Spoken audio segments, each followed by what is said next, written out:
pamoja. Kumbe kile ambacho ameniambia nikae pamoja nami na kuwaeleza ni juu ya wajibu wa viongozi halmashauri ya walei. Wajibu wa viongozi halmashauri ya pengine hapa na pale kweli tulichaguliwa. Je, swali la je, kama ulichaguliwa unajua majukumu yako, wajibu wako? Na wengine wanayajua walei kwamba majukumu yao ni haya. Kumbe hayo ndio nitazungumza. Na katika kuzungumza hayo wajibu wa viongozi halmashauri ya walei, kuna baadhi ya vitu vichache ambavyo nitavieleza. Na hivi haviko nje ya katiba ya halmashauri ya kwa hiyo kuna katiba ya utume wa halmashauri ya walei. Nitapita huko ndani ili kukumbushana, ili tuelewe vizuri zaidi. Kumbukeni hizo katiba zimetungwa ili kuongoza utume.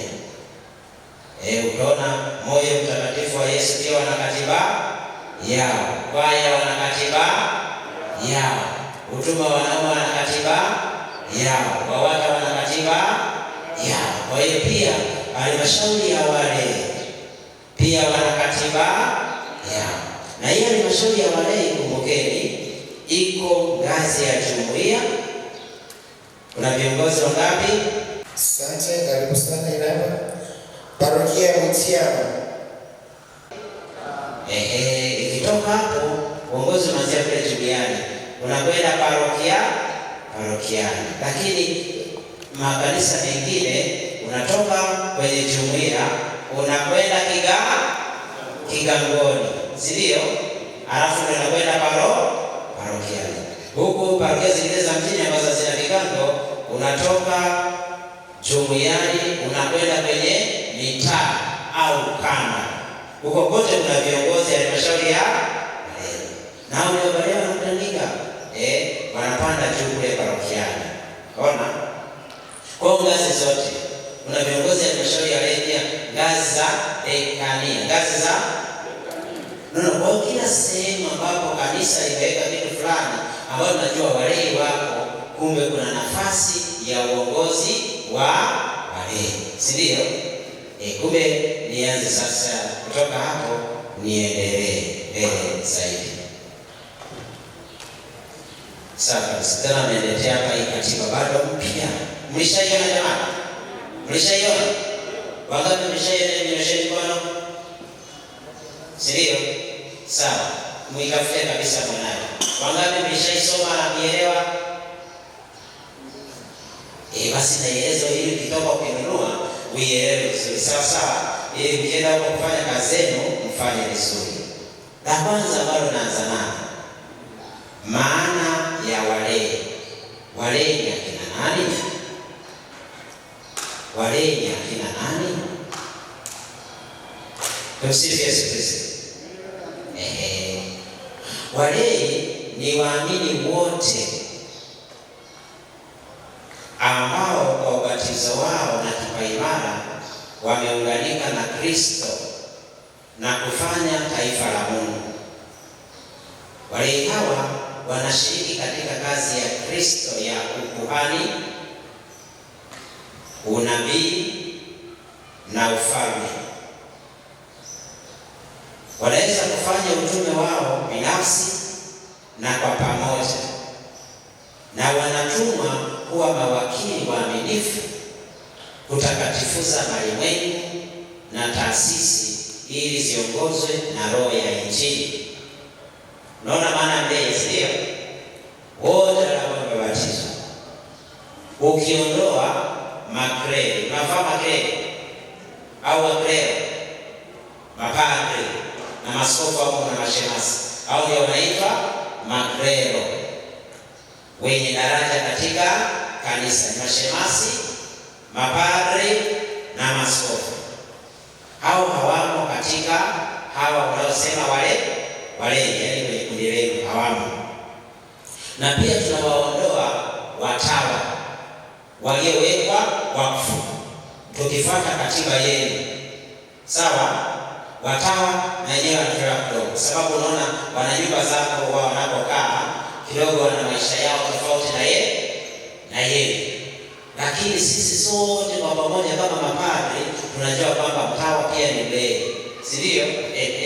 Kwa hiyo walei ni yao ile tunatoa wale watatu, tunatoa mapadri. Nikisema mapadri kuna mashemasi huko na maaskofu. Hao ndio wanakuwa walei. Kumbe hii katiba ni kwa ajili ya halmashauri ya walei. Hii ndio inaongoza, mkifuata vizuri mtatakatifuza malimwengu na mtakwenda vizuri. Kumbe nirudie tena, walei ni waamini wote ukiondoa makleri na wale wenye maisha ya wakfu, yaani watawa, ambao kwa ubatizo wao na kipaimara wameunganika na Kristo kufanya taifa la Mungu. Washiriki katika kazi ya Kristo ya ukuhani, wanashiriki katika unabii na ufalme kwa mtu mmoja mmoja binafsi au kwa pamoja kama kundi, na wametumwa kuwa mawakili waaminifu kutakatifuza malimwengu na taasisi ili ziongozwe na roho ya Injili. Kumbe hiyo ndio maana ya walei. Halafu maana nyingine ambayo nataka niseme kwenu, halmashauri ya walei ni nini? Halmashauri ya walei ni nini? Halmashauri ya walei ni chombo cha kitume kinachowaunganisha waamini walei katika wito na utume wao wa kutakatifuza malimwengu. Nirudie tena, halmashauri ya walei ni chombo cha kitume kinachowaunganisha waamini walei katika wito na utume wao wa kutakatifuza malimwengu katika ngazi zote, kuanzia jumuiya, parokia, jimbo hadi taifa. Tumsifu Yesu Kristo. Mmeipata hiyo vizuri?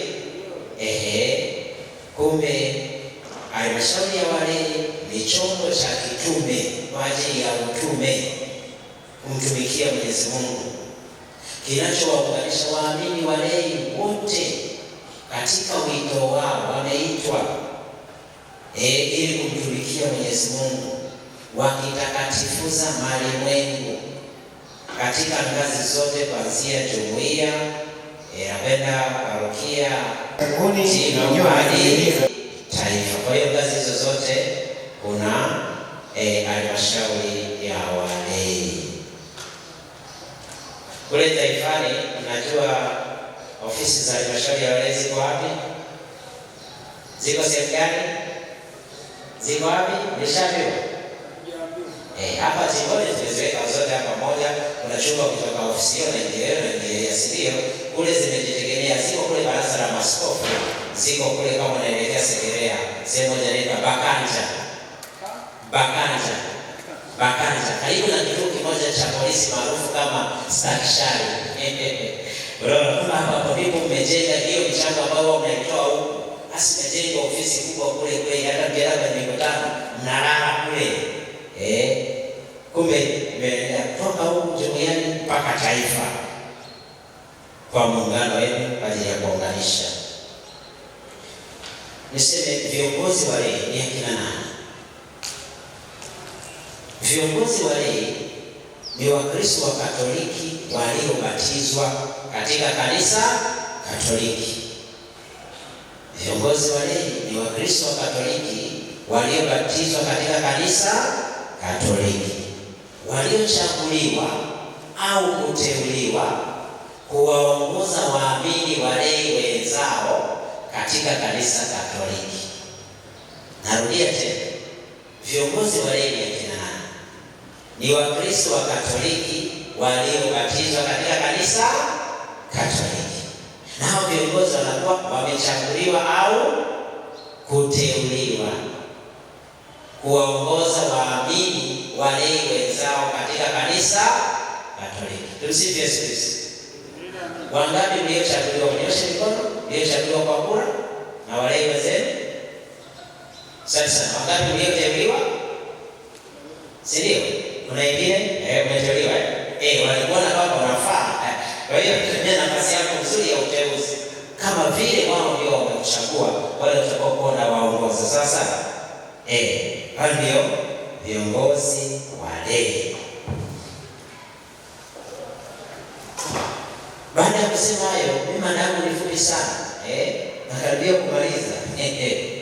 Niende wajibu wa viongozi wa